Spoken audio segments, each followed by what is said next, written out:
No. Did it? Hey, Hi, friend. everyone. We were mid-conversation. Welcome back to the Proverbial Masterminds. I'm Dr. Sherri, and this is Erin. And we are really just two believers in God's truth who want to share that with you and search the scriptures for God's wisdom, because if you want God's wisdom, you got to go to where he put his words, and that happens to be the Bible. That's right. That's right. So we've been walking through the book of Proverbs now since November 2020. We do a verse a day, and then we come together on Fridays, normally live. Today we are not live, but normally we're live. Sorry, my chair keeps falling. On YouTube, on our Proverbial Masterminds channel. So welcome. Is this your first time? Make sure you follow and give us some comments. But today we are on episode 107. We are in Proverbs 28. And this week we are looking at verses 17 through 23. Sherri, do you want to read? Sure. Okay. So I'm reading from the New Living Translation. I'm sorry. I was about to read tormented. Okay, now I've got it correct. A murderer's tormented conscience will drive him into the grave. Don't protect him. The blameless will be rescued from harm, but the crooked will be suddenly destroyed. A hard worker has plenty of food, but a person who chases fantasies ends up in poverty. The trustworthy person will get a rich reward, but a person who wants quick riches will get into trouble. Showing partiality is never good, yet some will do wrong for a mere piece of bread. Greedy people try to get rich quick, but don't realize they're headed for poverty. In the end, people appreciate honest criticism far more than flattery. True. Okay. This is a lot like what I think is just the integrity of our personhood, the character of our personhood. Like, you just feel like all of this applies so much. But the first one, man, he starts off with a bang. A murderer's tormented conscience will drive him into the grave. Yeah. Don't protect him. I think it was the NIV that said, don't hold him back. Like, don't get in his way. Don't get in his way. Don't cross that path. Yeah. What you said just a minute ago about, kind of our integrity and our character, and it's sort of this back and forth, like, this is what righteousness looks like, this is what evil looks like, this is where wisdom gets you, this is where folly gets you, right? Like, obviously we're in chapter 28, so we've been walking through all of those themes, but the way that Solomon like gives you such an abrupt like murder, where you're like, the average person is not thinking about murder. No. But also, like, we see this in the New Testament, right? A murderer's tormented conscience will drive him into the grave when Judas betrayed Jesus. Oh, yeah. Basically to be murdered, right? Exactly. So he was complicit in that. Even though that had to happen, right? It's not like, oh, we could have saved Jesus. No, it was supposed to happen that way. He said it would happen that way, right? But what happened is he hanged himself. That's right. Because he wouldn't let his conscience wouldn't let him rest. Yes. And I don't believe, by the way, that well, that's a whole nother, we won't get into that. But the point is that in 1 John 3:9, 3:20, maybe, hang on, I want to get that reference. Go there. Do it. Yeah, thank you for just giving me a sec here. I think is it 3:20? Yep. 3:20. Even if we feel guilty, God is greater than our feelings and he knows everything.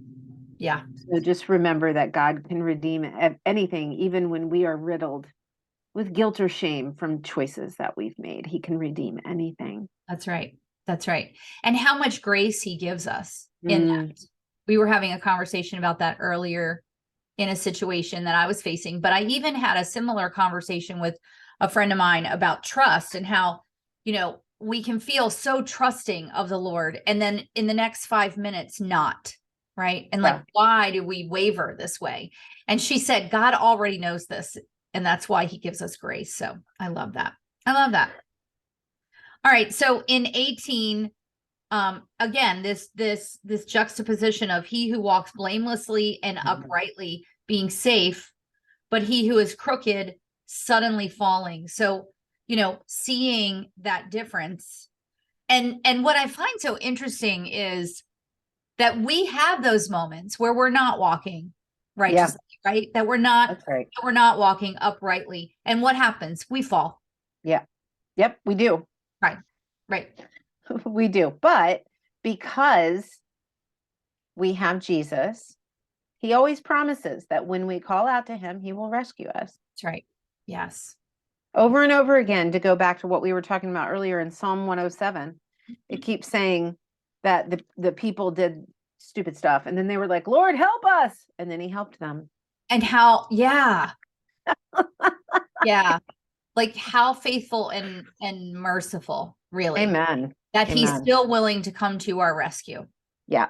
Because he loves us that much. I think that's hard for us to wrap our heads around sometimes, that because we have a human view, of course, that we tend to look at God, our Father, as a human parent and wonder, could he really love me that much? Like boundless, unending depths, width, breadth. Right. Yeah. But it's impossible for human minds or human thoughts to wrap our heads around that. We really cannot. We really cannot. Okay, so 19, this is pretty, common sense that if you're cultivating your land, you're going to have plenty of bread. But if you're not, or you're, pursuing frivolous things, you're not going to have that bread. And sometimes I think it's hard for us to look at that because we see people succeeding. Maybe when they lack integrity, or they're doing something illegal, or maybe not, maybe they're not believers. And it's hard to watch that success happen. And yet we know that it is temporal. Yeah. We know that they don't have the bread of life that never ends. Yep. But I think this also speaks to us about, worthwhile pursuits. Yep. And righteous focus and doing the work that God has given us to do. Yeah, I when I read this, I instantly went to, the kind of entrepreneurial spirit for, and I believe everybody has an entrepreneurial spirit, because I believe that everybody has been gifted a certain gift, and that entrepreneurial spirit can be displayed in employment. Right? It doesn't have to be displayed in business ownership. But the person who chases fantasies, and so we're soon going to read here in the next few verses a couple of times, Solomon talks about getting rich quick, right? And so chasing fantasies, chasing things that really we chase fantasies because of what we think that they can give us. So it's like whatever the American dream is, or like a little kid who wants to be an NBA star, right? Like we pursue things because of what they can give us. And I think that sets us up for the failure, as opposed to pursuing the things, the path that God has gifted us and already paved the way for, that provide much greater riches than those that we can see. And so it's about staying faithful in the doing. It's toiling in the soil, it's being willing to work with integrity without seeing that thing that the fantasy would have you want to get. Yeah. Ooh, that's good. That's good. All right. What do you got for 20?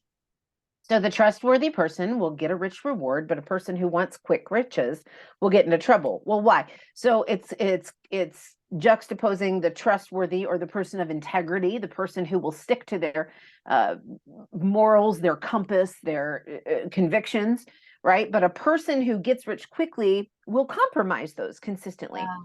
And that's why they get into trouble. It's not because they get caught necessarily, but when you are pursuing something for selfish gain, when you're pursuing that fantasy, you really stop to think about the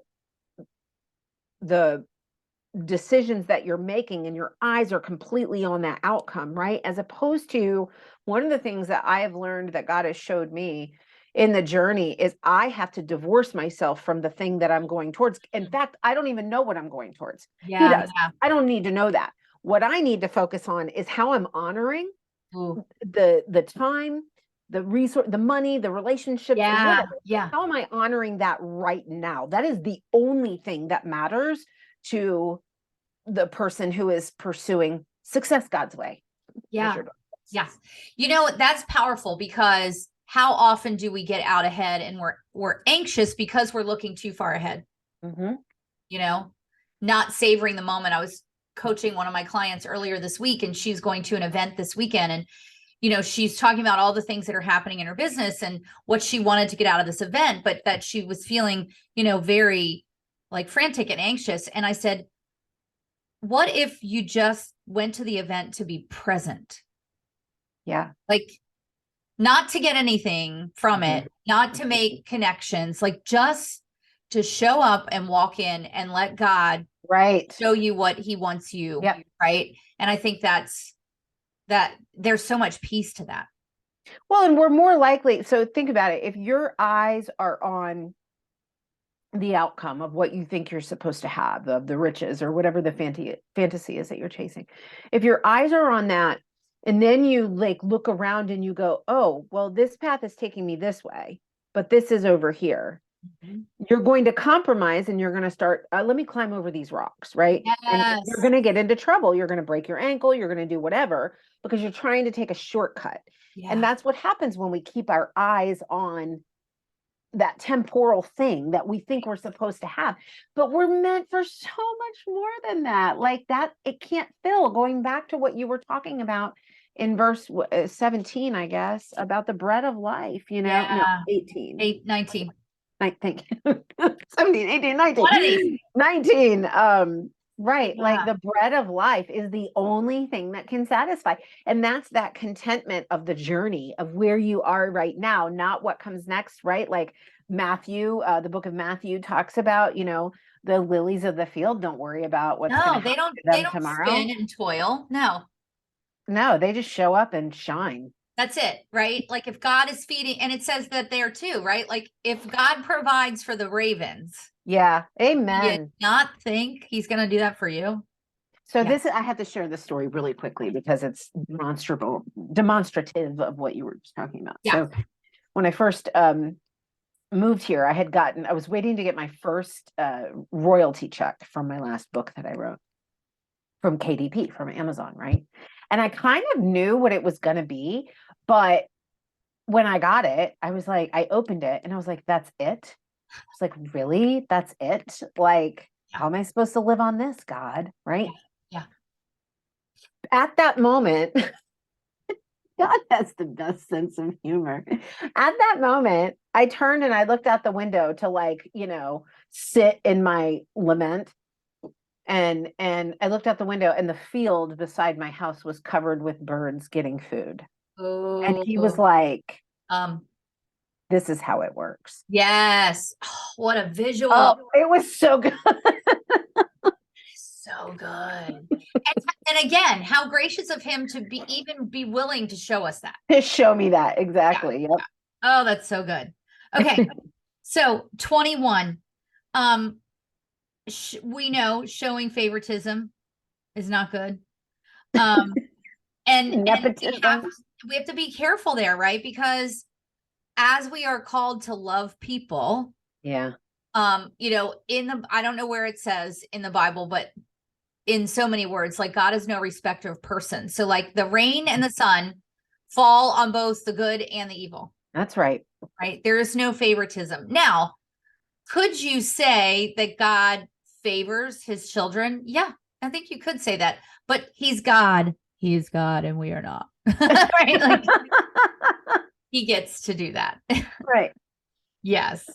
Yes. And I love that this says, because for a piece of bread, a man will transgress. For a piece, like a small, tiny thing. The fleeting thing that you want to get right now, the instant gratification. Yes. Oh, that's so good. All right. What you got for 22?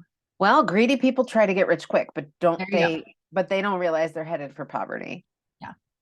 Yeah. And that Why? poverty may not be necessarily material, right? The That's right. spiritual poverty, the Right. lack of relationships, the Mhm. lack of peace, Of fulfillment. of When you fulfillment. pursue something that cannot fulfill you, you're always going to feel empty or impoverished. So you can go, we talked about this, what, last week or the week before? You can get whatever you want. Oh, yeah. Pursue whatever you want. Right. If you want to be a millionaire, you can be a millionaire. You can find a way. Yeah. You can compromise the heck out of your path to get there. That's right. You can do that, right? But it's going to end in poverty. Yeah. Yeah. So good. All right. So wrapping up this week in the amplified version, it says, he who appropriately reprimands a wise man will afterward find more favor than he who flatters with the tongue. I remember throughout early in my career, learning the acceptance of constructive criticism, right? Like the ability to accept criticism. In fact, I feel like somewhere that was probably on a performance appraisal. Like it was one of those things that it was a standard that they needed to, rate you by. Like, can you actually accept criticism? And I love this because we have to put ourselves in the position to be able to do that. Yeah. Yeah. It's the position of humility. Right. And I think there's two sides of this, like to be the one who's willing to receive in humility the criticism, the feedback, the correction, right? Because that's really what criticism is it's correction. It's a saving grace, right? Because hey, don't go walk on the ice, you're gonna fall. Yeah. It's right. It's not you're stupid because you're walking on the ice. It's don't walk on the ice because you're gonna fall. I don't want you to fall. Yeah. Yeah. Right. And then when you fall, God graciously brings us back in. But so it's being able to receive that, but it's also being able and willing to give that, to feel the discomfort. And like we talked about my situation and having a conversation with somebody expressing something that did not sit well with me. Yeah. That is feedback. That is not flattery. No. Right. And I call it a courageous conversation. That's good. I like that. I hear people all the time say, I'm not good with conflict. I don't like conflict. Yes. Right? Confrontation. It's not confrontation. No. But you're walking into it thinking it's going to be. And that's one of the things that I've worked with a number of my clients on lately, where like, how do I know what to say? And I always say, listen, the Holy Spirit's going to give you the words, and here's a place to start. Right. And I might give them, a few ways to say it or kind of role play it out with them or whatever, but being willing to give that. And here's the thing, friends, if you don't have some of those conversations, then the situation doesn't change. Right. Yeah. And then you're holding back in a place that, like, that could be blessing someone. Like you're here, it's the obedience, right? If God has said to you, this is not sitting well with me, you need to have this conversation. Yeah. Your obedience is going to bless that person. Yep. Yeah. 100%. Woo, good stuff. Okay, so next week we will be live. Yes. And we will be continuing in 28 from verse 24. Oh, we're going to be going into verse 2 of 29. Verse 2 of 29. So chapter 28, verse 28. No. Yep. Verse 24. 28, verse 24 to chapter 29, verse 2. Yes. There you go. Perfect. So we'll see you next week, friends. Thanks for tuning in. Bye, friends. Bye.